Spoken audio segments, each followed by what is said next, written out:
Hey seniors, today we're going to talk about apprenticeships, the workforce, and more specifically, the steps to applying for a job. Apprenticeships, what are they? Apprenticeships are earn while you learn opportunities. Students that become an apprentice work under a trained professional while earning a wage. Students usually have to take a few classes to become credentialed, and those are usually paid for by the apprenticeship program. Hence, you earn money while you are learning on the job and you enter the workforce debt free. There are union apprenticeships and employer based apprenticeships. Just note the difference is union programs are very competitive and have a lower acceptance rate. Their pay rate is negotiated by the union. Whereas employer based apprenticeships are similar to a traditional job that requires training, and pay for these apprenticeships are determined by the local employer. Next, we are going to watch a video that is going to give you a better understanding of what an apprenticeship is. Apprenticeship is a post-secondary learning option for individuals interested in learning a skilled trade. Apprentices work as electricians, carpenters, plumbers, cooks, and mechanics in the construction, manufacturing, transportation, and service sectors. Apprentices spend 80% of their time learning on the job from a mentor and 20% learning at school or a union training center. Apprentices accumulate hours when working on the job and complete training levels over a 2 to 4 year period. At the end, apprentices write a multiple choice examination, and those who pass become fully certified journeypersons. There are plenty of full-time employment opportunities in the skilled trades. Journeypersons are retiring, and young people are required to replace them. Right now, employers are looking to hire apprentices in trades such as millwright, industrial mechanic, carpenter, and heavy-duty equipment mechanic trades. Employers provided this advice to young people who wish to prepare for an apprenticeship. 1. Take math and science courses. Knowledge of math and science will help you when learning a trade. Employers recommend taking grade 11 and 12 math and science courses. Tutors and online resources are available if you require additional help. If available at your school, take a trades and technology or shop class and learn to apply math and science concepts in practical ways. The majority of employers require apprentices to have a high school diploma. 2. Get your driver's license. Employers expect apprentices to have a driver's license. 3. Take safety courses. Take safety courses such as first aid so you can work safely on work sites. 4. Prove you can work on a team. Join a sports team or club or work on a group project. Listen to others, offer your ideas, and contribute positively to the team's success. Be open to learning new things and ask questions. Employers want young people who work well with their mentors, fellow apprentices, and coworkers. 5. Demonstrate you can be responsible. Attend school regularly. Show up to class on time. Get a part-time job or volunteer. Be the person who can be counted on. Get your work done. Earn while you learn. Apprentices are paid wages when at work, earning while they learn. Average apprentice salaries range from $25,000 to $50,000 depending on the trade. Once certified, journeypersons earn $60,000 to $100,000 annually. Many apprentices graduate from their programs debt-free. Employers are looking for young people just like you to work in the skilled trades. Prepare yourself and get ready. A great career is waiting for you. Now we are going to discuss how to find apprenticeships. First, you'll want to ask local employers of a company or trade that you're interested in if they have an apprenticeship program. Community colleges such as NICC will partner with businesses and provide apprenticeship opportunities as well. You can locate those on the community college's website, or you can use these two websites listed below to search for apprenticeships in Iowa. The first website is workforce.iowa.gov and the second is apprenticeship.gov. And I'm going to show you how to navigate these sites right now. On the first website, workforce.iowa.gov, you will find information on who can become an apprentice in Iowa, some statistics about becoming an apprentice in Iowa, why becoming a registered apprentice, for example. But basically, you're going to want to focus more of your time on the next steps getting started on becoming an apprentice.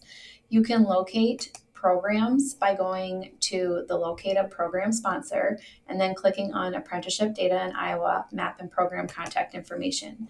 When you click that link, it takes you to this page where you can modify your search by towns in Iowa. So I'm just going to deselect all, and then I'm just going to like quickly click on Dyersville if I can, or Dubuque's right here, Dyersville. Okay, so I'm gonna click on those two.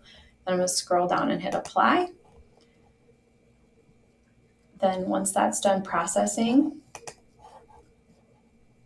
it's going to show me all of the apprenticeship programs that are registered in the Dubuque and the Dyersville areas. So as you can see, Advantage Sheet Metal has one, and the contact person is Dennis Willett, and it has his phone number and such there. The next website is apprenticeship.gov, and it's very similar. You can type in your city here. So if I click and type in Dubuque and hit search, it will populate apprenticeship programs in Dubuque and the surrounding areas, because as you can see, Dyersville is listed and Farley is listed as well. Just note on this page, you're going to want to search apprenticeship programs. It's going to give you a greater search. If you do apprenticeship jobs and hit search, there will be less for you to look through, but you can always look at both. All right, now we're going to discuss the components for applying for a job. So once you've done your job search and you're ready to apply, there are 4 main components to this process, and they include an application, a cover letter, a resume, and then hopefully an interview. Here are some tips for when you complete your job search. Ask your friends and family if they know of anyone hiring or if they have any connections at their place of work for you to get a foot in the door. If you can do an internship, consider signing up for one. If you would like to take school to work, stop and see your counselor. Our career coach, Tammy, or Mr. Nickel can also set up a job shadow for you if an internship is too much of a commitment. Applications. Employers provide you with the application form. Typically, they are completed online, but you may be able to still fill out a paper copy. They will ask you for your biographical information, previous work experience, education level and skills, and for your references. If you do complete a paper application, just be sure you use black or blue pen and ask for multiple copies or make a copy before you begin. So if you make a mistake, you can start over, because you should never use whiteout on an application.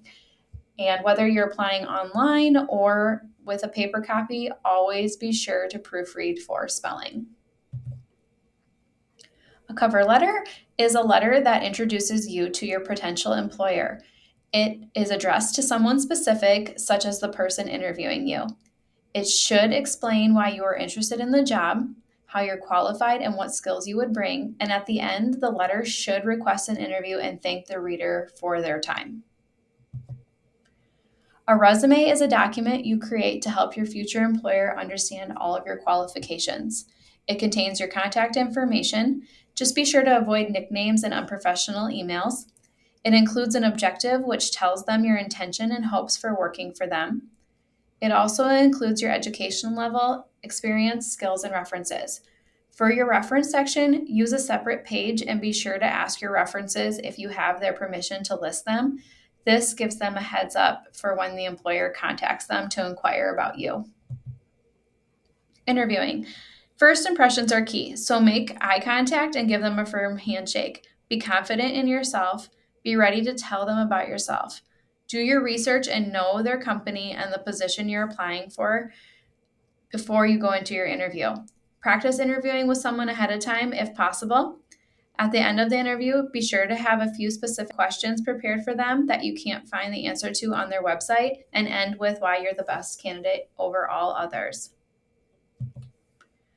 With the time remaining, you are going to search for an apprenticeship.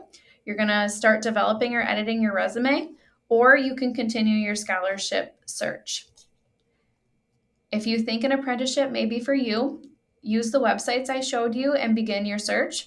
Links to them have been emailed to your school email. Otherwise, you can log into Zello or use I Can Succeed to help you begin drafting your resume. or you can use Zillow or fastweb.com to continue your scholarship search. As always, if you have any questions, please let your teacher know or see your counselor.